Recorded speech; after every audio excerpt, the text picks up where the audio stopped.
پھر عمومی طور پر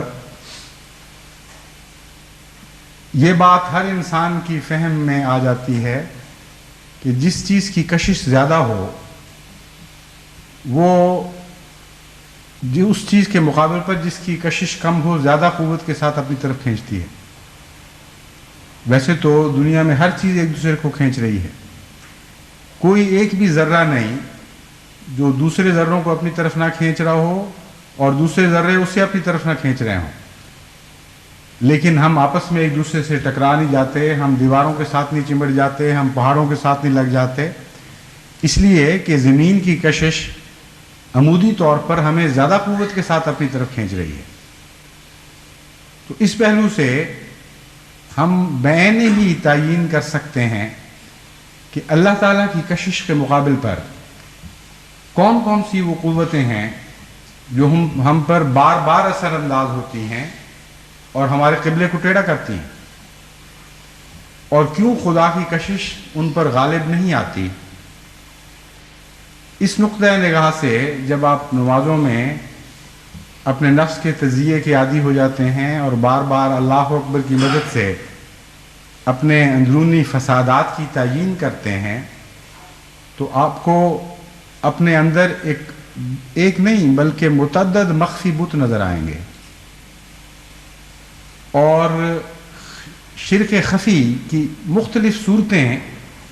اپنے وجود کے اندر دکھائی دینے لگیں گی. بس اس صورت میں نماز ایک آئینہ بن جاتی ہے جو آئینہ خانے کا سا منظر پیدا کرتی. جس سمت میں آپ دیکھیں گے نماز کے آئینہ خانے میں آپ کو کوئی نہ کوئی مخفی بت، کوئی شرک کا دبا ہوا پہلو دکھائی دینے لگے گا، اور اس کی تصحیح کرتے وقت آپ ہر کوشش کے بعد نسبتاً زیادہ مواحد بنتے چلے جائیں گے، زیادہ خدا کے قریب ہوتے چلے جائیں گے. بس یہ جو حرکت ہے خدا کی جانب، یہ وہ مقبول چیز ہے جو کمزور انسان کی نماز میں بھی کمزور انسان کی نماز کو قبولیت کے مقام تک پہنچاتی رہتی. اس لیے یہ خیال، یہ وہم باطل ہے کہ ایک کمزور انسان کی نماز کلیتاً رد کر دی جاتی ہے، اس لیے اسے پڑھنے کی ضرورت نہیں. اگر کوشش اور جد و جہد کے ساتھ انسان نماز پڑھتا ہے تو ہر خفیف سا فرق بھی جو پہلی حالت سے پڑتا ہے، اس خفیف سے فرق کو بھی اللہ تعالیٰ قبول فرماتا ہے. وہ معمولی سی حرکت بھی جو غیر اللہ سے اللہ کی جانب کی جاتی ہے، اسے اللہ تعالیٰ قبول فرما لیتا ہے. اسی لیے قرآن کریم میں اللہ تعالیٰ فرماتا ہے وَمَنْ يَعْمَلْ مِثْقَالَ ذَرَّةٍ خَيْرًا يَرَهُ وَمَنْ يَعْمَلْ مِثْقَالَ ذَرَّةٍ شَرًّا يَرَهُ. کہ تم جانتے نہیں کہ خدا تعالیٰ کتنا لطیف اور خبیر ہے اور کتنا اپنے بندوں کو نوازنے والا ہے. معمولی سے معمولی ذرہ سے ذرہ بھی نیکی جو تم کرتے ہو وہ بھی ضائع نہیں جاتی، وہ بھی خدا کی راہ میں مقبول ہو جاتی ہے. بس ایک لمبی جد و جہد جو نمازی دیانتداری سے خدا کی جانب اپنا رخ درست کرنے کے لیے کرتا ہے، اس کا ہر پہلو اسے خدا کے قریب کر رہا ہوتا ہے. اس کی ہر آئندہ نماز پہلے کی نسبت زیادہ سنورتی چلی جاتی ہے. اس لیے نماز تو ایک بہت ہی عظیم الشان جہاد ہے، بہت ہی وسیع جہاد ہے، جو بہت لمبا عرصہ ایک زندگی چھوڑ کر اگر مسلسل کئی زندگیاں انسان کو ملیں اور وہ یہ جہاد کرتا چلا جائے تب بھی اس کا دوسرا کنارہ نہیں آئے گا. لیکن اس تمام جہاد کے دوران جسے خواہ ساری انسانی عمر پہ بھی پھیلا دیا جائے تب بھی کوئی ایک مقام بھی ایسا نہیں آئے گا جہاں وہ کھڑا ہو جائے، کیونکہ اس کی نماز کی حالت درست کرنے کے لیے خود نماز میں ایسے مواجہ موجود ہیں، ایسے محرکات موجود ہیں جو ہر وقت اس کو ایک نیا حسن عطا کرتے چلے جاتے ہیں. دوسرا پہلو جس کی طرف نظر کرنے سے نماز کو بہتر بنانے کی راہ ملتی ہے بلکہ یوں کہنا چاہیے کہ یہ عمومی پہلو ہے جو ہر چیز دوسری چیز پر صادق آتا ہے، ہر چیز پر صادق آتا ہے کہ نماز کے ہر حصے میں جو کچھ پڑھا جاتا ہے اس پر انسان غور کرے، اور اس غور کے درمیان اسے بہت سی باتیں ملنی شروع ہو جائیں گی۔ نماز کی حالت میں نماز کے اجزاء پر غور،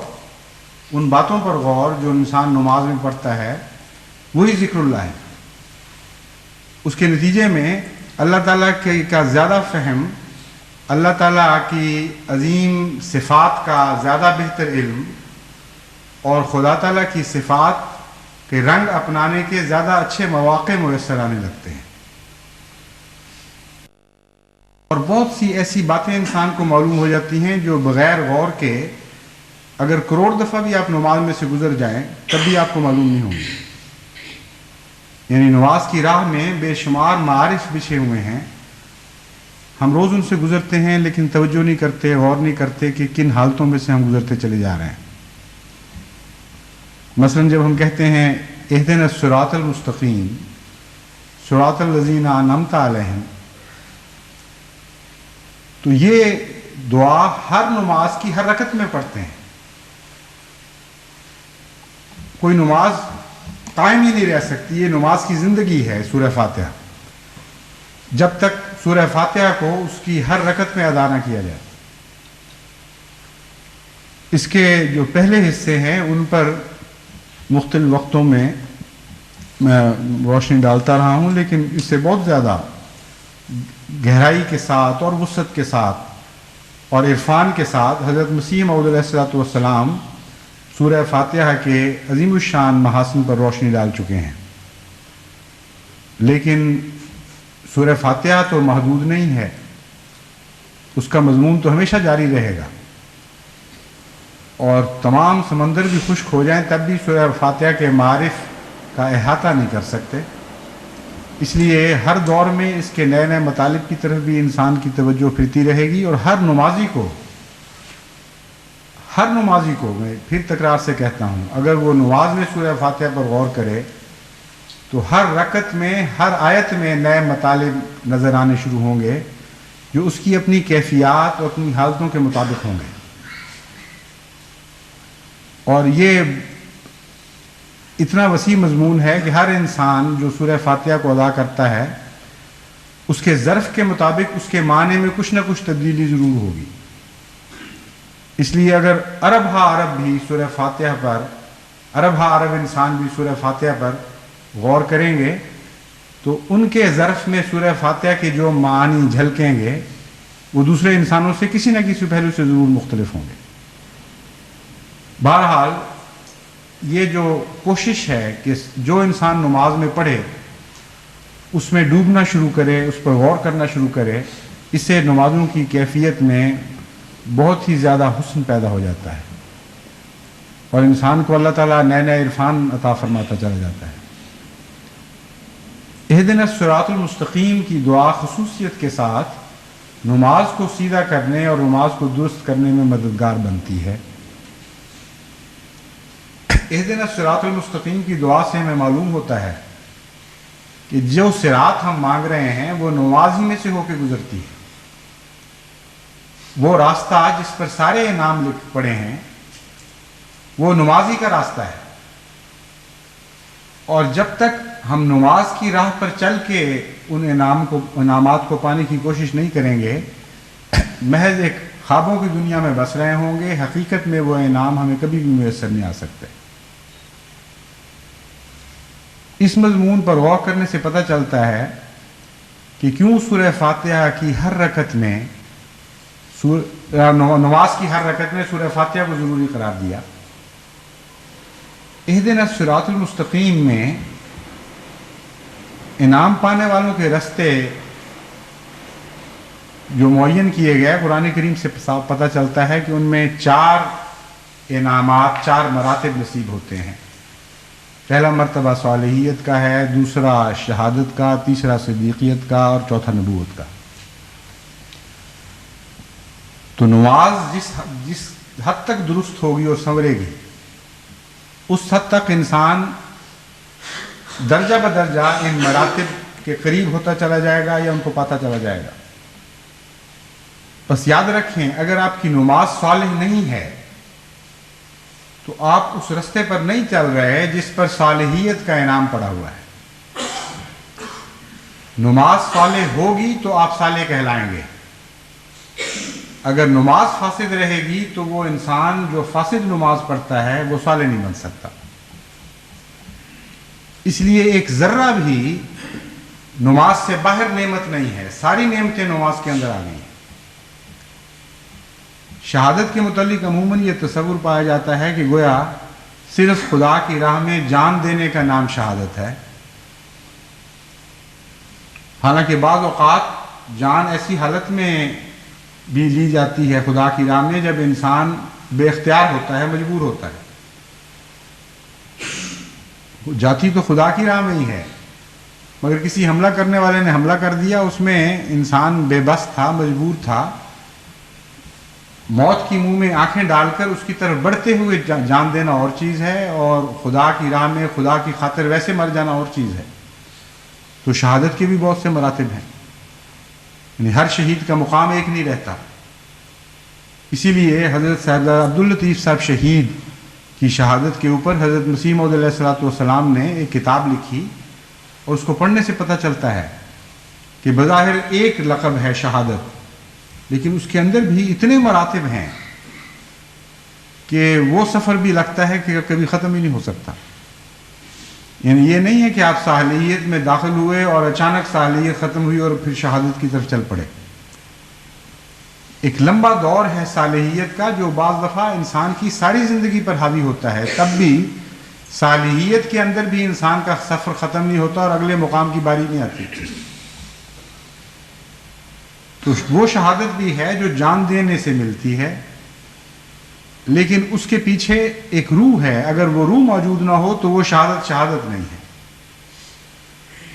اور شہید نام اس لیے رکھا گیا ہے کہ شہید ہونے والا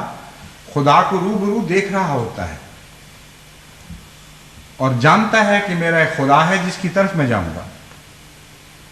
جس حد تک یہ حضوری کا مقام کسی کو نصیب ہوتا ہے، جس حد تک اس کی اس گواہی میں قوت پائی جاتی ہے اور ذاتی تجربہ پایا جاتا ہے کہ ہاں ایک خدا ہے، اس حد تک شہادت کا مقام بلند تر ہوتا چلا جاتا ہے۔ اور پھر یہ مقام ایک ایسا مقام ہے جو خدا کی راہ میں ایک دم جان دینے کے سوا بھی ملتا ہے۔ اور یہ غلط ہے کہ صرف جان دینے والوں کو شہید کہا جاتا ہے۔ انبیاء بھی شہید ہوتے ہیں، اور انبیاء میں صالحیت اور شہادت اور صدیقیت اور نبوت، یہ چاروں مراتب الگ الگ نہیں ہوا کرتے کہ پہلے نبی صالح تھا، پھر شہید ہوا، پھر شہادت سے نکل کر وہ صدیقیت میں داخل ہوا، پھر صدیقیت سے صالح نبوت میں داخل ہوا، بلکہ چاروں مراتب بیک وقت حاصل ہوتے ہیں ان کو، اور ہر مرتبہ اپنے درجہ کمال کو پہنچا ہوتا ہے۔ تبھی قرآن کریم نے انبیاء کے لیے صالح کا لفظ بھی استعمال فرمایا، صدیق کا لفظ بھی استعمال فرمایا، شہید کا لفظ بھی استعمال فرمایا، صدیق کا بھی اور نبی کا بھی۔ اور جو کم فہم لوگ ہیں، بعض جو غور نہیں کرتے، وہ سمجھتے ہیں کہ بعض نبی صالح ہیں، بعض صدیق ہیں، بعض شہید ہیں۔ یہ ہو ہی نہیں سکتا۔ ہر نبی لازماً صالح بھی ہوتا ہے، لازماً شہید بھی ہوتا ہے، لازماً صدیق بھی ہوتا ہے، اور لازماً نبی بھی ہوتا ہے۔ تو زندگی میں شہادت پانے کا گر نماز سکھاتی ہے، اور زندگی میں شہادت پانے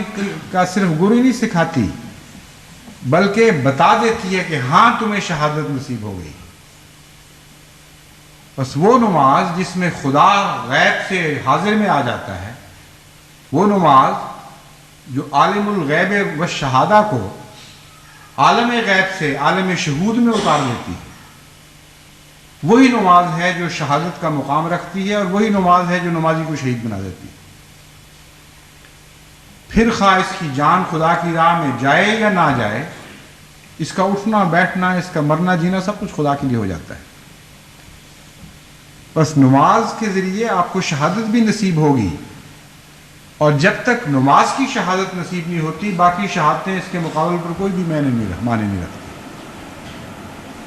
اور وہ شہادت جیسا کہ میں نے پہلے ذکر کیا ہے حضرت صلی اللہ علیہ وآلہ وسلم کے ارشاد کے مطابق احسان کے نتیجے میں ملتی ہے. جب آپ توجہات کو درست کر لیں جس کے لیے ایک بڑی لمبی محنت چاہیے اور لمبی محنت کے بعد بھی خطرے سے خالی پھر بھی نہیں رہیں گے. اعلیٰ مقام پر پہنچیں گے تو اعلیٰ قسم کے وساوس آپ پر حملہ کریں گے لیکن کریں گے ضرور. جب اس حالت کو درست کریں اور اس حالت کے دوران خدا کے حضور حاضر ہونے کی حالت پیدا کر لیں. گویا خدا کو دیکھ رہے ہیں اور خدا آپ کو دیکھ رہا ہے. وہ مقام ہے شہادت ہے جو اہدنا الصراط المستقیم ہمیں بتاتا ہے کہ دعا ہمیں بتاتی ہے کہ صراط الذین انعمت علیہم، اے خدا ہم عبادت کی راہ سے تجھ سے وہ راہ تلاش کرنے آئے ہیں جو راہ ان چاروں مقامات تک بالآخر انسان کو پہنچا دیتی ہے. بس صدیقیت بھی اسی مقام کے آخر پر ہے، اسی عبادت کے آخر پر تو نہیں کہنا چاہیے، آخری مقام سے پہلے ایک مقام آتا ہے. اور وہ مقام بھی کوئی ایسا مقام نہیں جو ایک دم شروع ہوا اور ایک دم ختم ہوا. جیسا کہ میں نے بیان کیا ہے تمام زندگی بلکہ زندگیوں کے تسلسل بھی ان مقامات پر حاوی نہیں ہو سکتے. یہ اللہ تعالیٰ کا احسان ہے کہ جن کو بیک وقت وہ سارے مقام عطا فرماتا ہے، پھر ان مقامات کی لذتیں بھی ان کو بخشتا ہے اور وہ چاروں مقامات کا حق ادا کر رہے ہوتے ہیں. لیکن ایک انسان اگر صالحیت کے مقام پر بھی پہنچ جاتا ہے تو ایک بہت عظیم الشان مقام ہے. اور جیسا کہ میں نے بیان کیا ہے نماز سے آپ پہچان لیں گے. نماز صالح ہو گئی تو آپ صالح ہو گئے، نماز شہید ہو گئی تو آپ بھی شہید بن گئے، نماز صدیق ہو گئی تو آپ بھی صدیق ہو گئے. جیسا کہ حضرت صلی اللہ علیہ وآلہ وسلم نے حضرت ابو بکر صدیق رضی اللہ تعالیٰ عنہ کی نمازوں کے متعلق فرمایا کہ تم کہیں غلط فہمی میں مبتلا نہ ہو جانا کہ ابو بکر بھی تو ہماری جتنی نمازیں پڑھتا ہے یا ہماری جیسے پڑھتا ہے. اس کی نمازیں بعض ایسی ہیں جو 70 گنا زیادہ مرتبہ رکھتی ہیں تمہاری عام نمازوں سے. 70 گنا تو ایک تکمیل کا لفظ ہے، اس کا یہ مطلب نہیں ہے کہ میں نے ہی 70 عدد شمار کر کے اتنے گنا، بلکہ 70 کا لفظ عربی میں تکمیل کے معنی دیتا ہے، ایک وسعت کے معنی دیتا ہے، بہت زیادہ کے معنی رکھتا ہے.